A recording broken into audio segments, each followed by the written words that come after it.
the recording and webinar on Inner Armor Core. For those of you who are new to Inner Armor, welcome. We're glad to have you. Good morning, good afternoon, good evening, wherever you're joining from in the world. For those who don't know me, my name is John Wierenga. I'm the co-founder and CEO of Inner Armor, and I'm here today with my fellow co-founders of Inner Armor and our strategic partner, Royer Neuroscience. And we're happy to be here, and that's Dr. Timothy Royer and Amy Royer. So Amy Royer, why don't you introduce yourself to everyone joining us today? Awesome. I'm super happy to be joining today.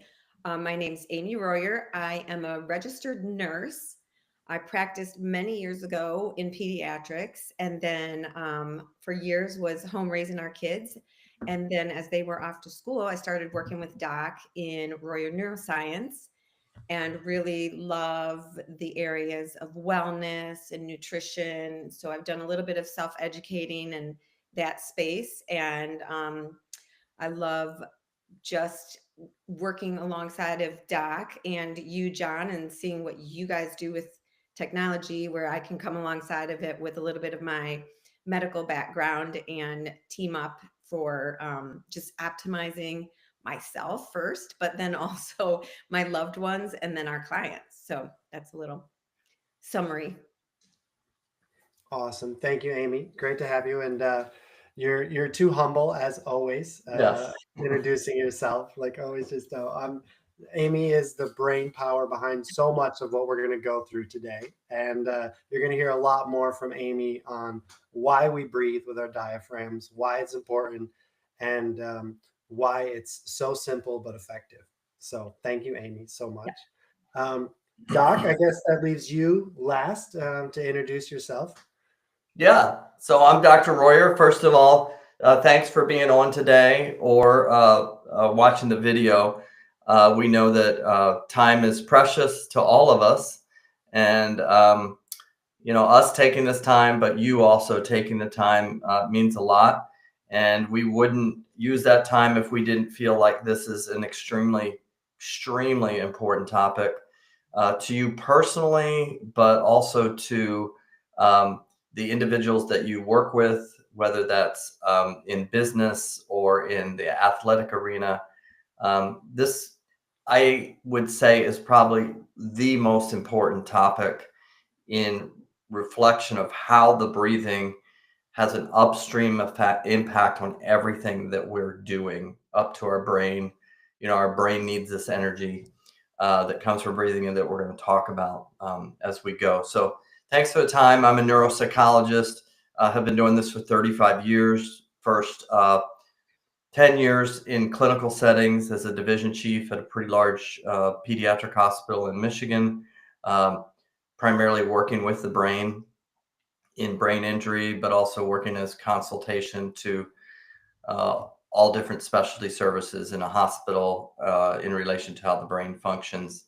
It's out of that work that really got a vision to really help people understand not just looking at their behaviors, but looking at their brain, especially for diagnostics, but also for treatment, that so many people miss looking at the brain and they just look at behaviors and treat those things. And so Amy and I have been committed to really, we're on a mission to try to rescue every brain that we can, because so many people are lost in the woods with how to really address their brain. And you only get one. You can't just go find one at Target. You only get one. And so you got to make sure it's working well your entire life. And we're committed to that. So glad to be with you guys as we get rolling on the core program. Awesome. Thank you, Doc and Amy. And we have about 14 to 15 people who are joining us live so far. So thanks to everyone who's tuned in. We're going to jump right into the breathing program, but just a couple small things for those who are live on the webinar. I am monitoring the chat on YouTube. So if you have questions, go ahead and just drop them in. We would love to answer any questions you have. And any that we don't get to today, you can reach out to us and we'll definitely follow up with. Um, but Inner Armor is, like I mentioned briefly, a peak performance company built off of really the giants that came before us in biofeedback and neurofeedback. And we work with high achievers and elite athletes all over the world to teach them these very basic mechanisms so they can be more aware and train their bodies to be the most efficient and performing for them the best when they're in stressful situations. So we talk about a lot of different things at Inner Armor. We talk about sleep, the brain, vision training, and how well our eyes are working to send information to our brains. But today we're going to talk about one key thing that is fundamental to a lot of other aspects of our performance. It's probably the most important thing that we do at Inner Armor. And it's core to who we are. And that's why we called the program Inner Armor Core. And that is breathing, diaphragmatic breathing, and the role that it plays for our performance, our recovery, our ability to regulate our autonomic nervous system.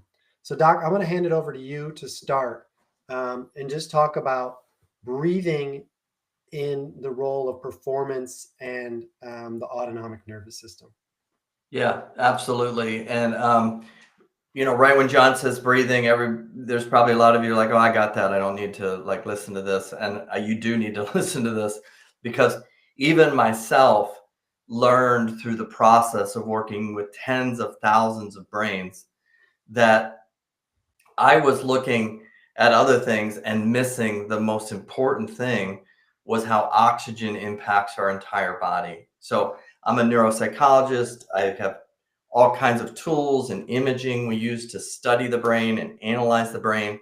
And in the early 2000s, we started to use some technology that interfaces brain-computer interface, that interfaces the brain with computers, and you can actually adjust the computer functioning with the brain. And was doing some really good work with that. And it wasn't me, but somebody that I was getting the equipment from said, hey, are you using breathing too? And I'm like, yeah, everybody knows how to breathe. We all breathe, right? Just use a pacer. And he goes, no, try using use a breathing belt and see what happens. And we started to see that our patients that we were working with on their brain, that they were improving twice as fast if we would just regulate their breath. I'm like, what the heck? Why is this making such a difference? And then had a couple particular patients with some severe levels of anxiety. And I didn't know where to start with them. I started with breathing, and we started to walk through these phobias and all kinds of stuff. And all I did was hone in on the breathing, and I just watched their lives transform from just, absolute, almost disabled to very high functioning people just off of the breathing. And I thought, well, that's interesting. Then in the peak performance space, I've done a lot of work with quarterbacks in the NFL. Currently, 11 of the starting quarterbacks in the NFL I've assessed or worked with. But back in the early 2000s, I had a quarterback come to me, Kirk Cousins, who's been in the NFL for a long time. And it was while he was at Michigan State and having a tough start to his year. And he comes in and he says, Doc, I am not doing the greatest. And I have got to turn this thing around. We play Ohio State in 2 weeks, and I need to see if you can get me completely fixed in 2 weeks. I'm like, are you kidding me? Like, what are you talking about? And he says, I am I've got to get working. So I looked at it and I said, you know what? I am going to aggressively work on just his diaphragmatic breathing, not just like watch an app or do some meditation. No, scientifically measure the oxygen intake, how the diaphragm's working, and then scientifically measure how the heart's responding to every single breath to create a pattern for him that would be perfect for his heart. Because all of us have a different breathing pattern, but it has to fall within certain limits. And I said, well, I gave it to him and I said, hey, I need you to run this 3 times a day. I'm like, there's no way this college kid's going to do this. Sure enough, he does it 3 times a day. His heart completely changed in 2 weeks. Brain changed in 2 weeks. And he went out, and at the shoe, they killed Ohio State and proceeded to go on and have one of the best Big Ten runs of their season. And the rest is history. He ends up getting drafted. But where, if I was going to take all back, and Kirk would tell you the same thing if you watch his videos on our website, he would say it went back to those first 2 weeks of breathing, right? So breathing is essential. So let's talk about that, okay? So your brain needs this oxygen in your body. 90% of what's going on in your energy and how you're making energy comes from oxygen. But we have a choice in this, is how I'm going to bring in the oxygen. Okay, I'm either going to bring it in very consistently and in a certain rhythm, which we're going to talk about as we go, that then creates a cascade effect for the heart, the brain, the rest of the body, that optimizes the nervous system. Or I'm just going to be sloppy with the breathing, use my chest, not be consistent. And the heart doesn't just sit back and say, oh, cool, cool, you're lazy today with your breathing. No, the heart still has to oxygenate the blood, so it has to work harder. The moment it does that, then the whole system gets out of balance. So when we're talking about core, we're talking about scientific, specific to you breathing. This is not an app where you just follow, the one pacer at a certain pace for everybody.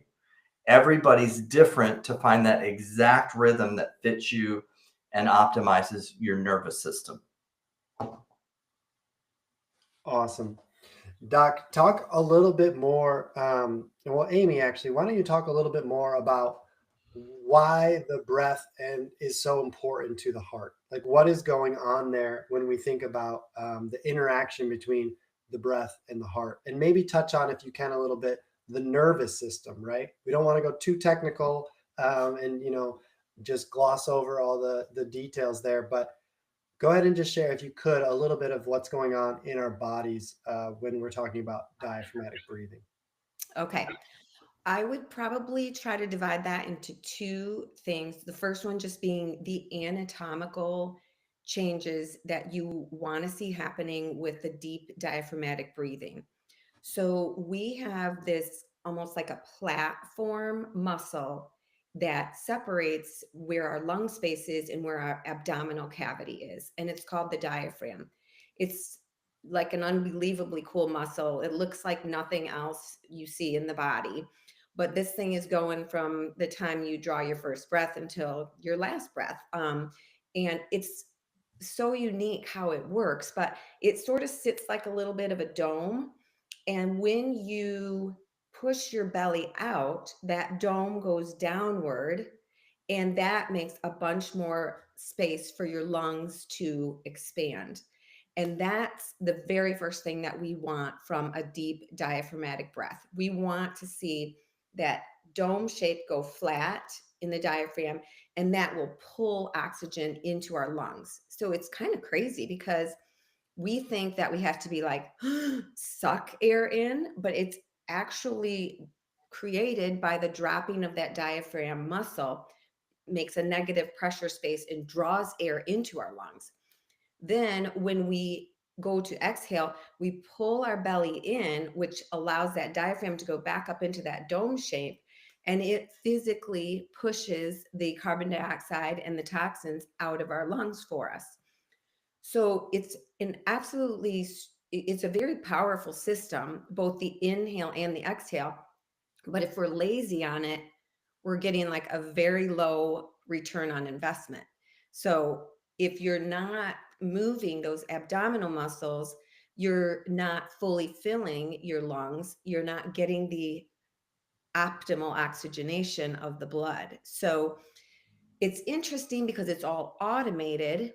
It's run by the autonomic nervous system, but we, especially in our American culture, tend to get a little lazy on how we're doing our breathing. And it's kind of sad, but when babies are born, they breathe diaphragmatically. But as we grow and become stressed little creatures in our culture, we resort to chest breathing, which is really ineffective because your lungs are encaged in the rib cage. And so there's a limited amount of space for expansion. So the only real area to open up the expansion is out the bottom where that diaphragmatic muscle is. So we really need to move that muscle. And then that optimizes the lung space, which then is super fun. Related to surface area where the gas exchanges, a lazy breath could give us the amount of square surface area of a ping pong table within our lungs, whereas a good deep diaphragmatic breath could give us the surface area of a pickleball court for somebody who's my size, or even a tennis court for a larger NBA basketball player.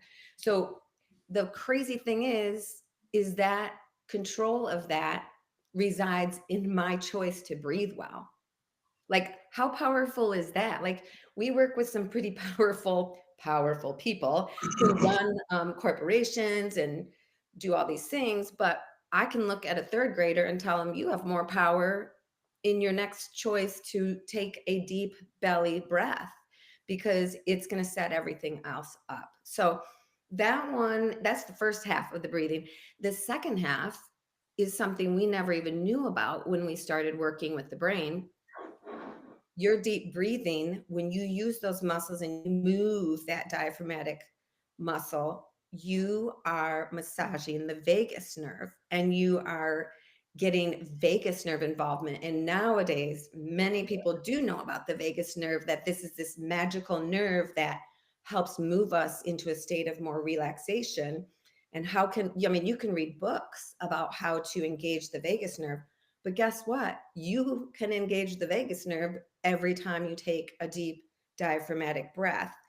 What we used to think was that this nerve, which they call the wandering nerve, it starts up in your brain and goes throughout your body. It's unbelievable, super involved in your digestion, but also everywhere in your body, and sends off the message to go into the more calming, focused state. Well, guess what? They found out that for every strand of that nerve that goes from the brain to the body, there's 9 more that go the opposite direction. So it's called efferent and afferent.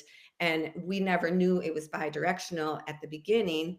Then we thought it was like 50-50. And now we know the majority of the information is coming from actually our body up to our brain, and then our brain makes a calculation and sends off one big message back down to the body. And so you have so much power in every breath. And when we isolate the breathing to the belly movement with your program, that's the space where we guarantee that we're engaging that diaphragm muscle. Elsewhere, you can do really good work with slower breathing and meditation, and I don't want to throw that under the carpet or whatever.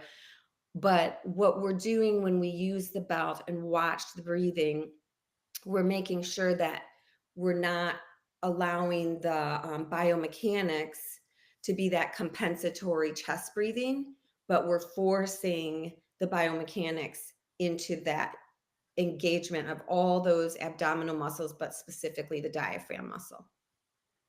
Awesome. So just to recap, make sure I understand, Amy. So when we breathe with our chest, and we're breathing shallow breaths from our chest, we're not getting the full capacity or using the full capacity of our lungs. Is that correct? We're leaving Exactly. some of that on the table. Okay.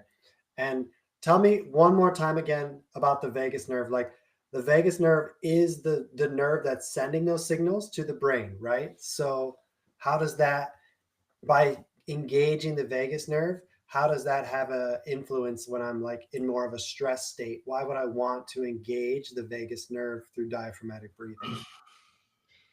The vagus nerve will send the messages to the brain that will then speak to the heart rate. So when Mm. anybody speaks to heart rate variability or coherence training, it's all a result of engaging the vagus nerve. So you can't do that kind of training without the communication of the vagus nerve. It's like a cell phone call. You can't connect without it. And what's so cool is that a deep breath physically massages that nerve. It's crazy. But if we're breathing in our chest, we're not impacting the vagus nerve. We're still moving oxygen, Sure. And if you ever see somebody who is compromised, respiratory compromised, like whether it's emphysema or COVID or something, you just see the difficulty of getting enough air when you're only able to use a limited part of your lungs. And then you see somebody who knows how to do the deep breathing, and you're like, that is not even the same two things at all. The one is survival, and the other one is thrival. Is like, man, you can see when that person is engaging in the diaphragmatic breathing that it is like pumping gas into a tank. Like they're gonna go and go and go with that kind of breathing. That's awesome. I want to talk a little bit, and maybe for both you, Doc, and Amy.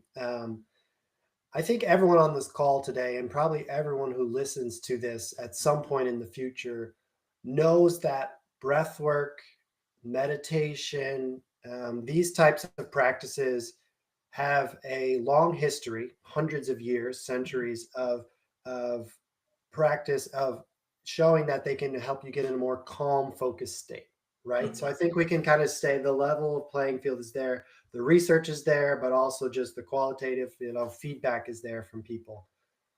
But not many people practice meditation. They don't practice breath work. And I want to talk a little bit though about like why breathing, right? And our specific breathing that we recommend at Inner Armor is going to also have a similar calming and balancing effect on the nervous system. And I want to try to, for our listeners, connect why diaphragmatic breathing may be different than a meditative breath or other breathwork practices like Wim Hof or things like that that people have heard. Maybe they've practiced before.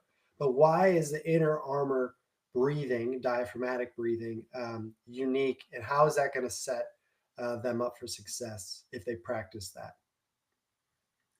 I think my first response to that would be just the data, because we can go in a room and we can all like turn on a music or repeat a chant, and we can breathe at the same rate, but we do not know what changes happened within our body at the end of those 20 minutes if we don't have any data. So, I've seen people who say, I've been practicing meditation and it's just, I don't know if it's making a difference. What's different about what we're doing at Inner Armor is we're measuring. So I just call it guided meditation because I honestly support meditation practices. But when you're looking at optimization and you're looking at, I know we are an optimization company, but many of our clients are coming from a clinical perspective and trying actually to heal and get better. You need data points. And so that's where we are definitely different. And with the core program that we're going to talk about today, we're basically saying we're going to guarantee that you're going to do diaphragmatic breathing, that we won't be engaging in spending time doing chest breathing or some adaptation of breathing. The body's so smart. It's going to figure out the straightest line between 2 points. So if it can get away with some shallow chest breathing, it's going to default to that. But we're not in that space. We're in optimization space. We don't want the default mode. We want the optimal mode. So when I do the belly, the training, the core breathing training with my belt on, honestly, I love to look at that screen and see and know that I am using my diaphragm muscle and I am engaging that vagus nerve. Awesome. Yeah, the Yeah, data is super important. yeah, the data is so important. Like when we do an assessment, I cannot tell you how many times I've hooked somebody up to the breathing belt, and they tell me I meditate every day, and I do my yoga, and I do this and that, and I put the belt on them, and we're not getting any diaphragm. They're breathing slow, but they're breathing from their chest. Or I had this guy a while back who very successful, wealthy gentleman. And he's like, I got all that stuff down. I've been to the best in the world, this yogi here and there. And I'm like, okay. So I put him on, and he's literally breathing backwards. Like when he's inhaling, his stomach is going in. And when he's exhaling, his stomach's going in. And it's totally backwards. And I can see it on the belt because I'm getting feedback. And I'm like, hey, man, that's not. And I'm watching his heart because we can watch his heart. And his heart's going all over the place. I'm like, what are you doing? Well, and we sat there and he argued with me. This was actually a couple of years ago now, argued with me about like, this is the way you're supposed to read. And I said, okay, how about if we switch that over? We switched it over, took about 3 or 4 months, completely transformative for him. But he didn't know without the feedback. And that is really at the crux of why we're spending time on this. Do we all agree that breathing is great? Yes. Do we think mindfulness is good? Yes, it's good. Yoga is good. The problem is that it's not measuring anything.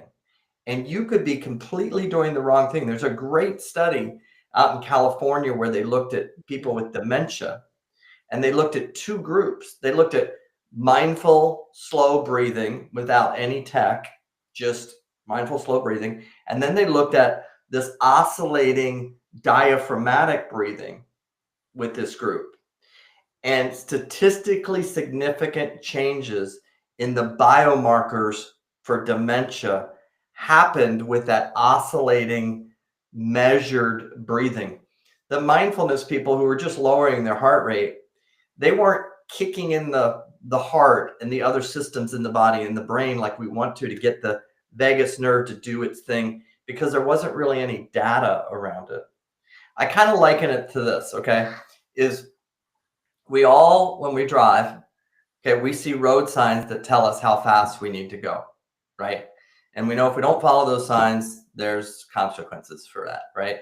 And so we would all agree that this is the speed limit, it's 70 miles an hour, right?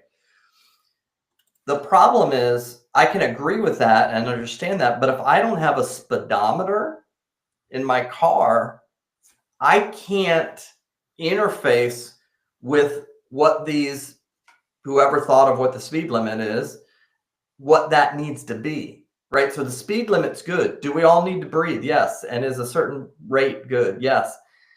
But if I don't have a speedometer, a biometric device, I'm just guessing. And what I find, and I've been doing this a long time, is most people are guessing wrong. I'm talking about elite athletes. I had a NFL coach that I worked with about 3 days ago, belt on, and hey, I got this down. And I'm like, you're not even close, bro. Like we have to switch that, because look at what your heart's doing because of that. Look at your brain because of that.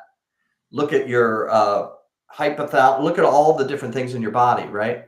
And brain. And then I said, let's change it. Belt, timing, consistency, exactly to what fit him. All of a sudden, heart changes, gets into this perfect zone flow state. Brain changes, boom. Skin temperature changes. Skin conductance, the same thing you use in a polygraph, which picks up distractibility and poor focus, immediately changes. But he didn't know, he knew the idea, but he didn't have a speedometer. And this is the totally unique thing about core. It is the speedometer. We all agree breathing's good, but the crucial thing is that it is the speedometer that lets you get in that speed. The concept is great, but many people are missing the mark. Yeah, or they don't know where to start. Yes. They are downloading the app to do the meditation, and they're doing the discipline. They're doing the hard work. They're spending the time every day practicing, but it's almost like they need the feedback at the beginning so that time is being spent in the most effective way. I had a coach last week I was talking to. He said, "Oh yeah, we do breathing. I do breathing with my team before we go on the soccer field. We've been doing that, before every game." I said, "Great. How do you know it's creating the effect in the bodies and the brains of the players that you want?" He's like, "What do you mean?" I'm like, "Well, if you're not breathing correctly, you're not going to get the focused, calm, ready zone state that you think you're getting." right? And psychologically, if you can think that, yeah, that's placebo, that's a little bit helpful, but we don't play in that game. We are a measured company where we want to teach you how to get into that state physiologically and so that you're ready to go. And it doesn't take long. We're going to talk about how we can do that, and we're going to show you guys how it's possible. But I think that's the key thing for everyone to take away is that this is measured mindfulness. This is the speedometer. This is biofeedback to give you that feedback to help accelerate your learning journey and becoming a more effective breather and more improving your performance. So let's see. I think there's a couple different things that I want to talk to you about before we get to the program. But I do want to walk through the program. We have, it doesn't look like we have any questions yet coming in. Oh, we have one question. You guys want to take a question here before we go? Yes, I am 5'7". I know I look 6'2" on this, but I am 5'7". Is that what the question? How tall is this guy? No, actually, I'm getting a different question from someone saying, I am an athlete, a Division I athlete, and I want to know how I could best utilize this breathing training and how that would help me as a Division I student athlete. Hey, you want to go or me? Okay. Well, my answer would be this. I often think about the breathing as the infinity loop, that figure 8. And as an athlete, you're really thinking about one side of that figure 8, the performance side, the physical body. You want to be strong, you want to be agile, you want to have a quick response time, you want, all these physical things to be peak. But there's the other side of the infinity loop that powers all of that. And that's the breathing side. So you got to get the right breathing that empowers the other side of that infinity loop. And then it can go back and forth. And then you may not have even been thinking about this, but this also empowers all your recovery. Because typically in athletics, we're always thinking about the performance and the numbers and turning in all of that outcome stuff. But everything behind the outcome stuff is related to your recovery, which is all powered by the breathing as well. So either think of it in the figure 8, where you have to get that oxygen in order for your body to have the benefits of it. And then you are constantly going back and forth with that figure 8. Or you want to think about it as upstream and downstream. You're looking for all these downstream markers, free throw percentage, 3-point whatever percentage, things like that.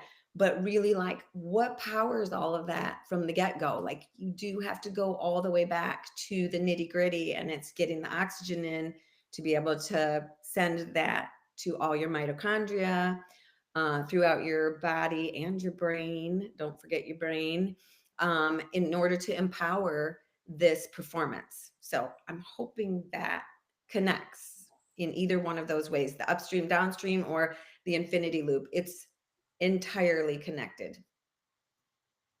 Yeah, I would add a couple things. I mean, that's exactly right. On physiologically, how it's all connected is you have to understand to do your craft, whatever that sport is, that requires energy, right? And if we really just do the math on energy, food is important, water is important, sleep is important, all the things the nutritional person is telling you is important.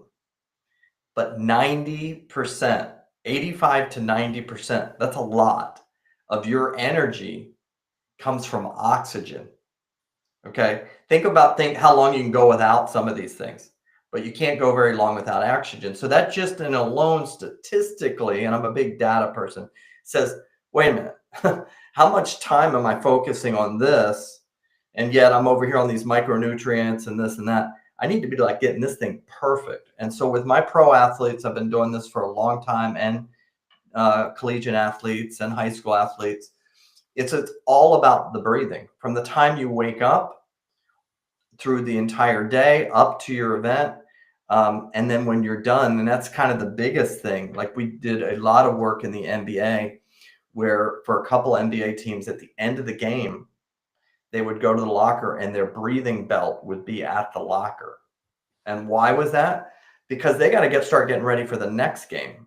And they've got all this adrenaline, all this inflammation, all these things going on. The number one thing to fight all that is oxygen, correct oxygen. So we would have them breathing immediately to improve their sleep cycles and all that. And then I'll see these players that will teach them, they'll put the belt on while they're putting, while they're shooting free throws. Okay. And we'll actually have the belt connected to music, and the music will only play when they're breathing correctly while they're shooting free throws or while they're putting.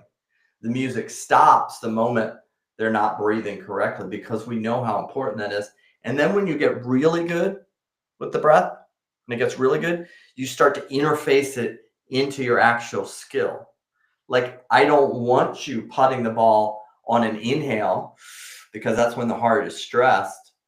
Once it gets all the oxygen, the heart relaxes, and so does body, and the pupils change and everything. Is I want you to putt on the exhale. I want you to release your free throw on the exhale. And that, I can't do that if I haven't learned the biomechanics.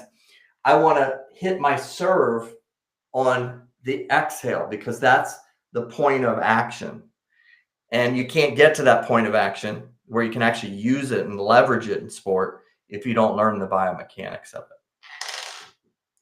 Awesome. Thank you, guys. And thank you, Derek, for your question. You also had another question, Derek, around some collaboration. So I'll follow up with you after that. Great stuff. So I think it's we're 35, 40 minutes in. I think it's a good time now to kind of show Inner Armor Core, the product.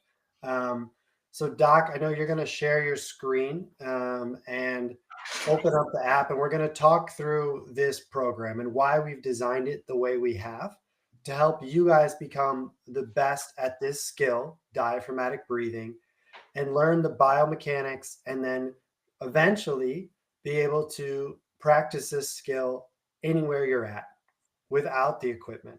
Our goal is not that you are doing this program for the rest of your life. This is a targeted program that you're going to come in, learn the skill, and then apply it. So let's talk through that. Doc, do you want to pull open the Inner Armor app and share your screen? Perfect.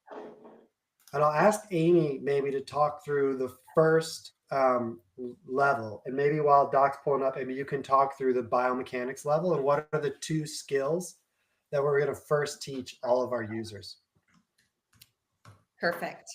So one of the things I love about this program is the simplicity of it.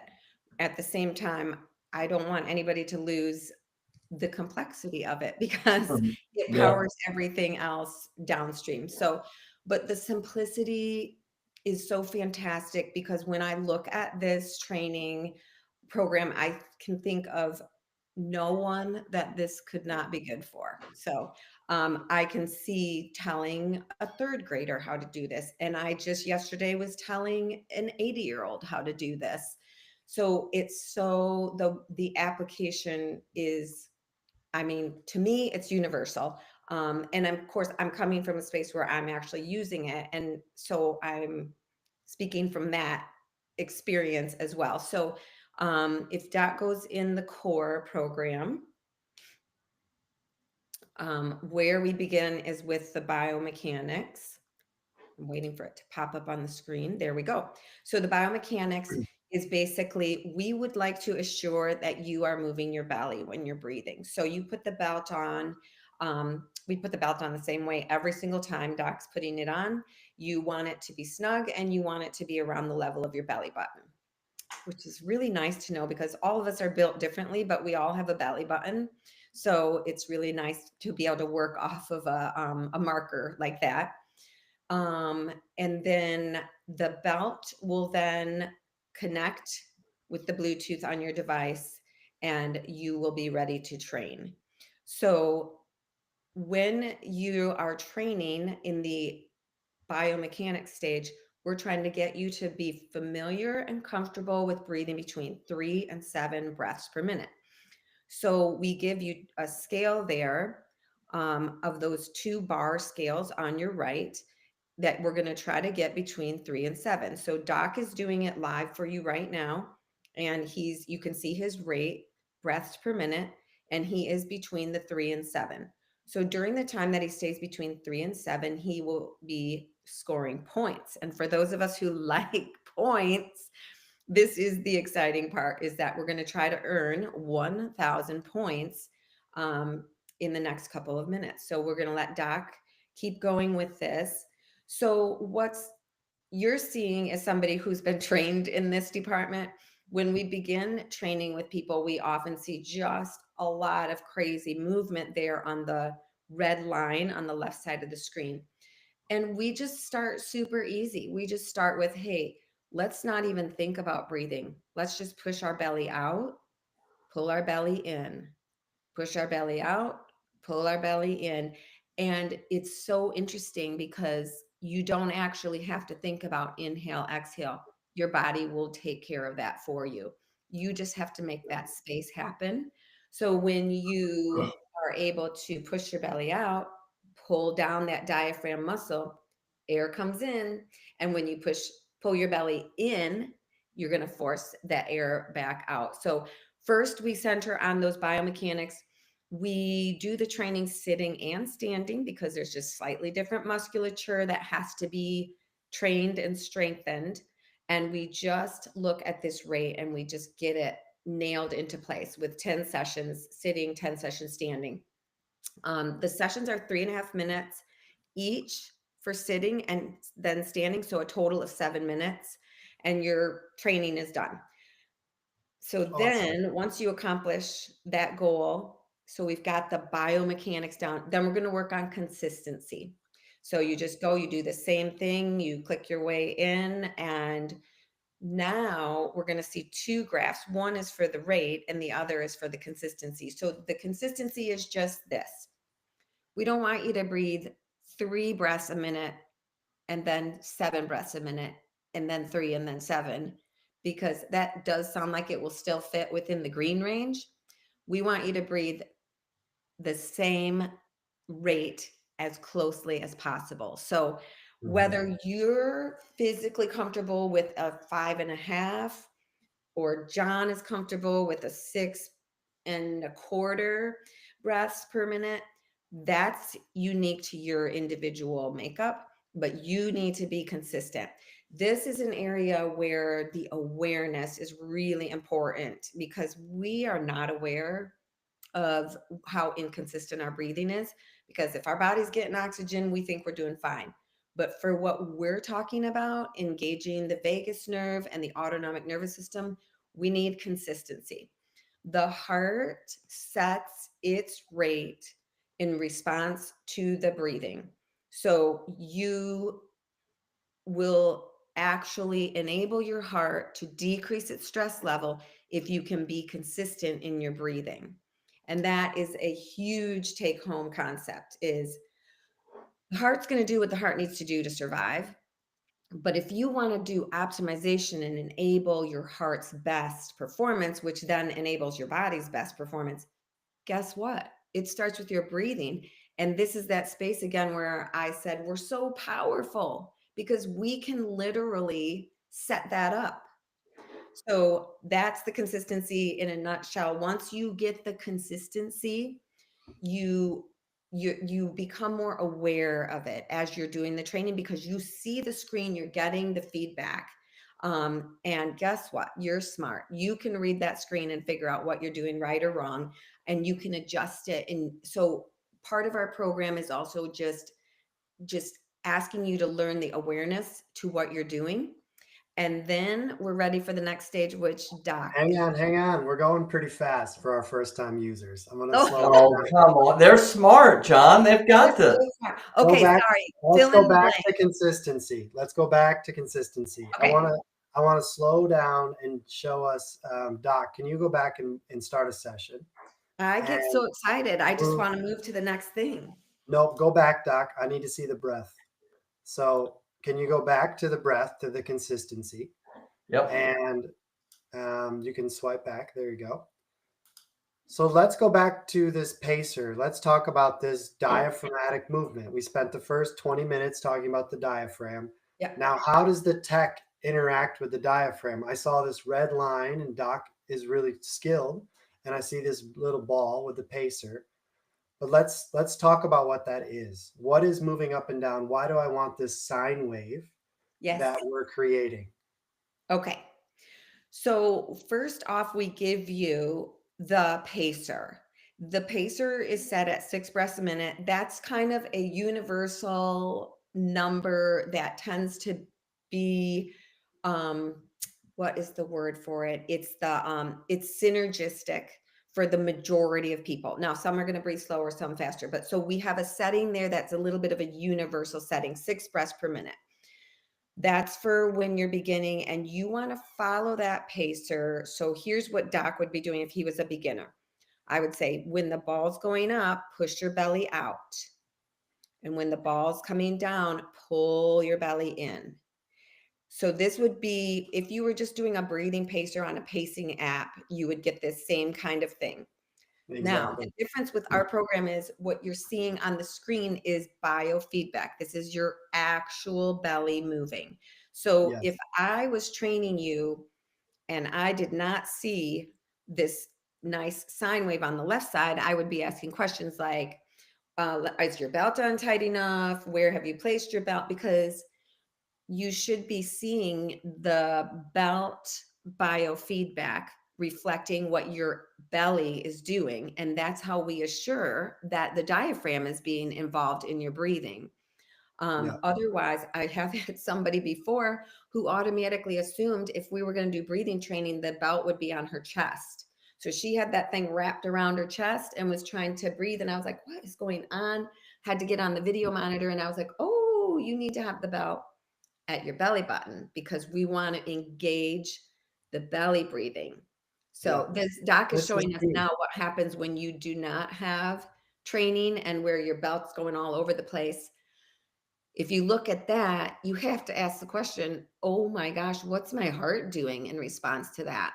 Like that is not a predictable intake of oxygen.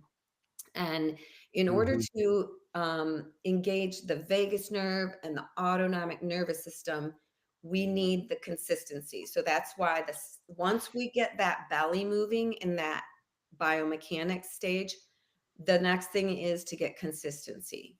So it's kind of like when you're a kid and you're swinging on a swing and you're the parent, you know, like when you're going to push that swing, you know, because it's coming back. It's like in a rhythm, like Doc's breathing is in a rhythm. So his heart knows when the next load of oxygen is going to come in. And so it sets its rate according to that supply. And the That's more key. consistent he can get in that breathing consistency graph, the more points he will earn. And again, we're trying to earn stars here because of course that is the most important thing is to get these stars.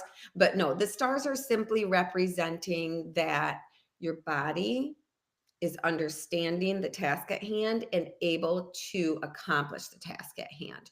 Now, Yeah. sometimes there are reasons why this can't happen. We have clients that we have to make adjustments for, but for the vast majority, these first two items, most every human being can accomplish these first two things and learn the biomechanics followed by the consistency. And Perfect. the And I think the key thing here also is that the pacer is not like all breathing apps have pacers, right? But the thing that sets Inner Armor apart here is the actual feedback on the stomach. So that red yes, line for Doc is his actual movement of his stomach.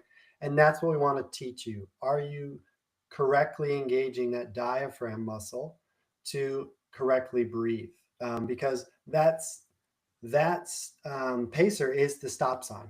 That is the 75-mile-an-hour stop mhm, sign that is just going to be there, but it has no indication of what actually you are doing in your body. And that's the same for these other breathing apps and things. So that's what this great screen is going to teach you guys. And Doc, you're an excellent breather. You have many years of practice. And so I think we can move to the Netflix or the streaming part next.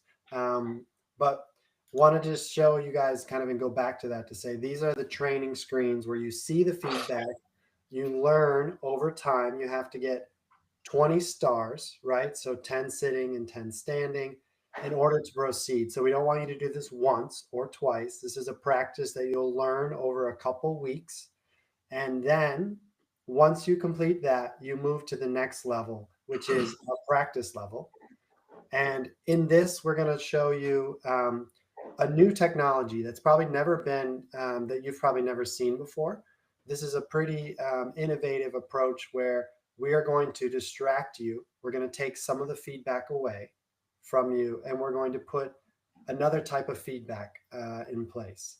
And so instead of visual feedback, where you were seeing the biofeedback, now we're going to introduce an auditory feedback piece. And Doc, you're going to pick 5 minutes today, just 5 minutes of training. Yeah, Cool. I think so. And let me clarify. You probably observed that there were many times that I wasn't actually following the pacer. Yeah.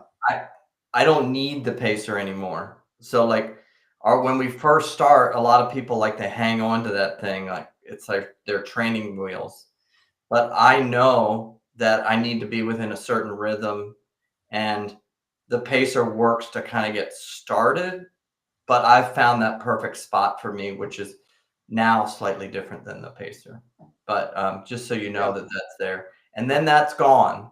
That's gone. We don't have the pacer anymore.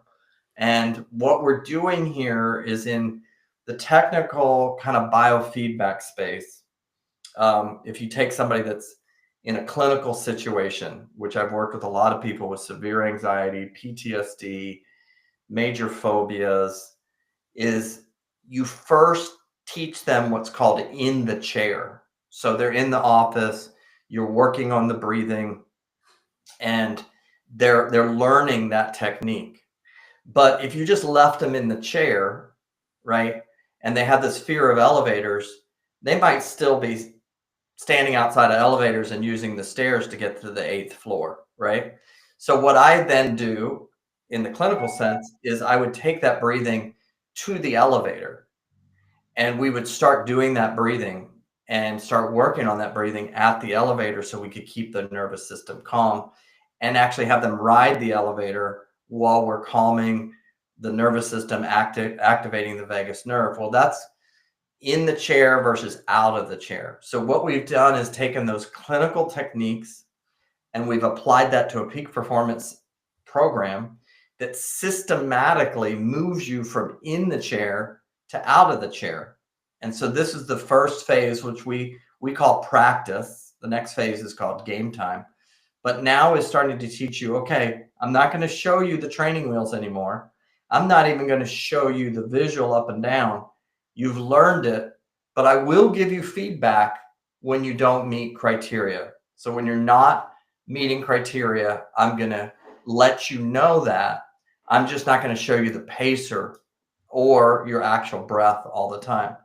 So we're now going to go to a biofeedback mode that a stimulus is given whenever you're in threshold, and then the stimulus is taken away when you're out of threshold. Okay. That's awesome. And Doc, what are you going to use today, or what could users do? Like so this works with, you're on your Mac today. I'm just going to explain it a bit to users. You can download the InnerArmor app on your phone, Android, iOS, or your Mac. And once you get to this level of training, this technology integrates with anything on your device. So you can use any Netflix, Amazon, Spotify, Apple Music, any type of streaming platform that plays music or sound to be your feedback piece. And Doc, you're going to show us how that works today. Maybe you're already breathing. You've already started. It looks like he's already breathing. Yeah. So we're going to watch and see if he can actually do this under pressure. Well, we can't. I don't think we're hearing his sound today, but that's okay. So we can explain. So he has set his volume, and when he is breathing between 3 and 7 breaths per minute, and he's consistently breathing that way, the volume on the streaming that he's listening to will play, right? And when he starts breathing too quickly, like faster than 7 breaths a minute, or too slowly, or that breath starts to become inconsistent, the volume will go away. So now he knows that he's not breathing correctly. He's not practicing the right breathing pattern. So that is the way that we are teaching you guys to integrate and practice this training, where you're no longer seeing the feedback, but you can still hear whether or not you're breathing in the correct diaphragmatic way. So it's pretty unique technology. We'll have to post a video online where we can get the sound to play and kind of show, but that is Inner Armor Core, and that vision, that program continues. So you have to get stars and you have to meet the threshold for a certain period of time during that session. And then if you do that, you get a star, and then you move to the next level, which tightens the parameters a little further. And then the last level, game time, which Dr. Royer mentioned, we take away all feedback. You're still wearing the breathing belt, but you're not going to receive the feedback during the session. But we still want you to breathe in the slow diaphragmatic way. And only afterwards do we tell you if you achieve the goal. And Doc, maybe quickly, you can just kind of hit on why are we doing that, and maybe just close the loop with that in the chair, out of the chair for users. Of course. So I just learned something. Okay. As we were doing it, I had it set to the music, YouTube, some country music, right? Which was going in and out. But guess what else was going in and out was your voice. So I was literally my breath was controlling whether I could hear you or not. And I'm like, what's John saying right now? So I had to like breathe really slow, and then all of a sudden I could hear you, and then I got distracted and I stopped breathing correctly, and then your voice completely went away. And I'm like, oh my gosh. So it was really quite fascinating, because we were going to try to play the music, but I can see that this streaming that we're using right here is setting the audio to our voice, which I literally was controlling with my breath. But the applications are huge. Like, you can take your breathing belt out onto the field and practice your penalty kicks and have a Bluetooth speaker playing music. It's playing, it's playing, it's playing. As you're approaching to come up, all of a sudden it stops. Well, what do you know? Is I'm not activating the vagus nerve. I'm not diaphragmatically breathing correctly. I've got my system more worked up. I need to bring it back calm again. You step back, get that breath, the music comes on. You now know confidently that you are in that perfect sweet spot to do that penalty kick, or to do the serve, or to do the putt. So as this program walks you through, during practice, we will cut the music in and out. Just like I was talking about, like, let's say I'm practicing penalty kicks. I can hear the music going in and out. That's classic biofeedback with audio or video. I could be watching game film. I could be doing whatever and turn it on and off. But now I want you to go out there, and I'm not going to give you any music feedback, but I'm still going to be recording physiological responses for 5 minute, 10 minute, 20 minute, 30 minute. And we're going to see in your awareness, it's game time now. Like, I'm not out here with my Bluetooth speaker, my phone, my belt. I'm out here playing. So what is the closest we can get to that? In game time, we're going to measure it all, but we're not going to give you any feedback. And at the end, so we're going to increase latency. That's the technical term for that in biofeedback. Is latency is time period. So in order to learn any skill, you need very short latency. Like, when I'm not balanced on my bike, I need to fall over. That's short latency, okay? But then over time, we can increase that latency so that that becomes more habitual inside of you, not just an initial skill. So in the chair, no latency. You can see it instantaneously. With the music, very little latency or time period. Now I'm going to say, pull off the feedback mechanisms, but use your brain, not the iPhone, not the computer. not actually the breathing belt, to keep you in that state. And then after the 5 minutes, 10 minutes, 15 minutes, I can look and see, sure enough, I stayed in threshold 90% of the time, 95. So that's game time. There's nothing out there that I've ever seen. Even this belt we had to create, because it's so crazy how many other more sophisticated things out there, but nobody's like focusing on the main thing.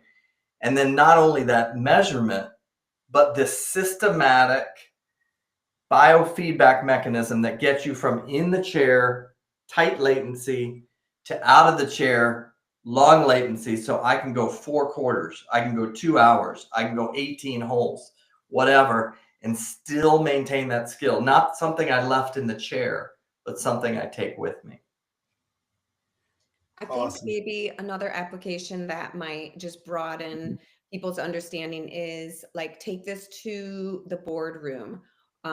Like, could you do your breathing throughout a board meeting? And where would that put you as far as ability to hear what people are saying, ability to make a excellent response?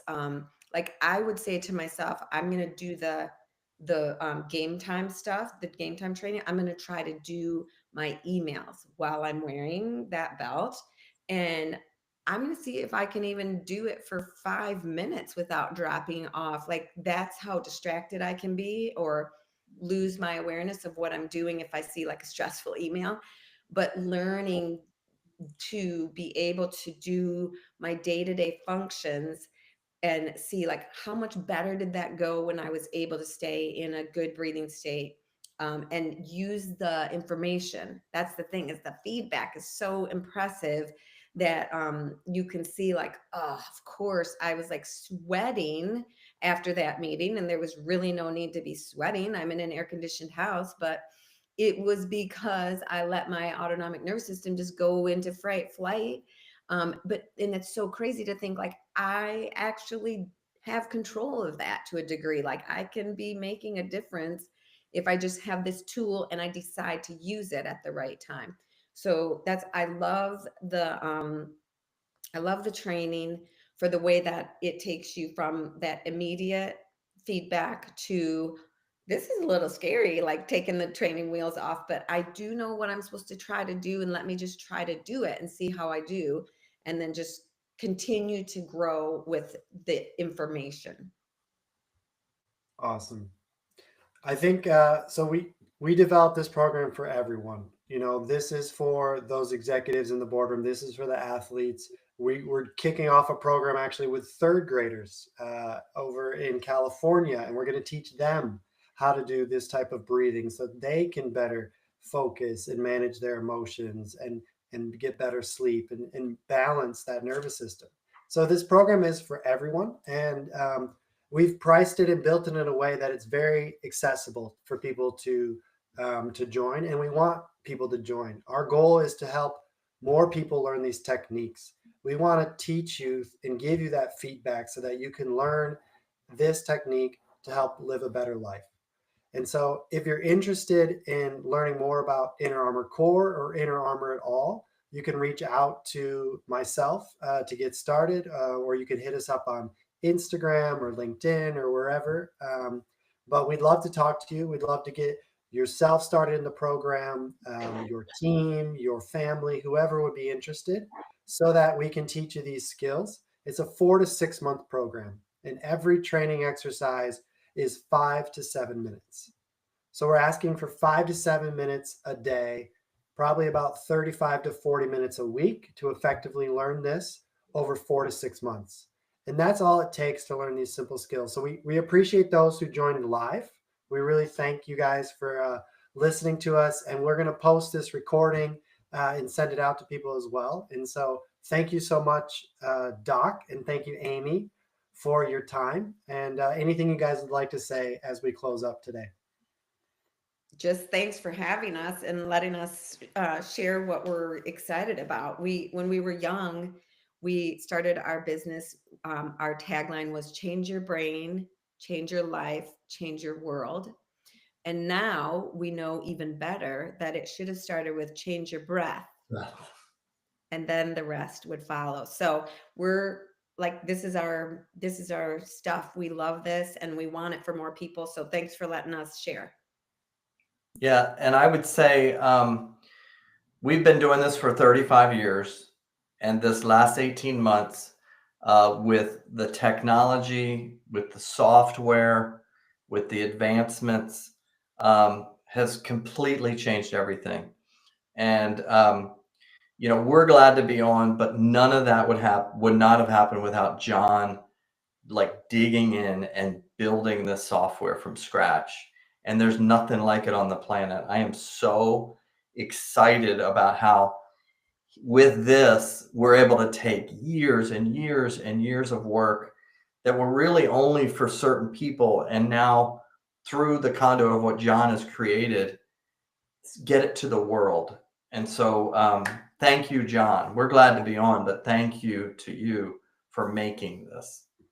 Okay. We'll have to cut that part, but thank you everyone for joining. And no, that is our goal. This training and technology shouldn't be just for people who can afford it. It should be for everyone. And then we really want everyone to learn to forge their own inner armor through these tools and techniques. So thank you, Doc and Amy, for your mission. And thanks everyone for joining. We'll catch you guys later, and have a great day. Take care. See ya. Bye-bye.